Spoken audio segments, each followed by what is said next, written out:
আমরা যখন দায়িত্ব গ্রহণ করি বাংলাদেশ তখন সম্পূর্ণ অরক্ষিত একটা দেশ।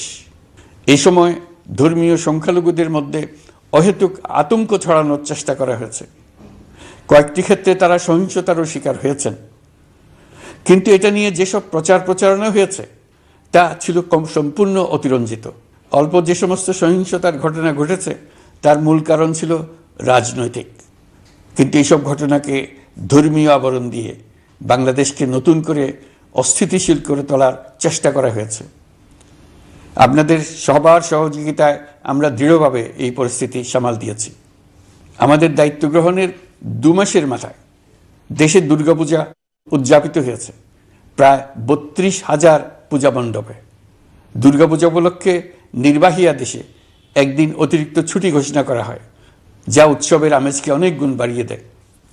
দুর্গাপূজাকে ঘিরে আমরা ব্যাপক নিরাপত্তা প্রস্তুতি নিই, যার ফলে দেশের হিন্দু সম্প্রদায় নির্বিঘ্নে তাদের উৎসব পালন করেছে। আমরা দায়িত্বে আসার পর যে অল্প কিছু ক্ষেত্রে তারা সহিংসতার শিকার হয়েছেন, আমরা তার প্রতিটি ঘটনার তদন্ত করেছি।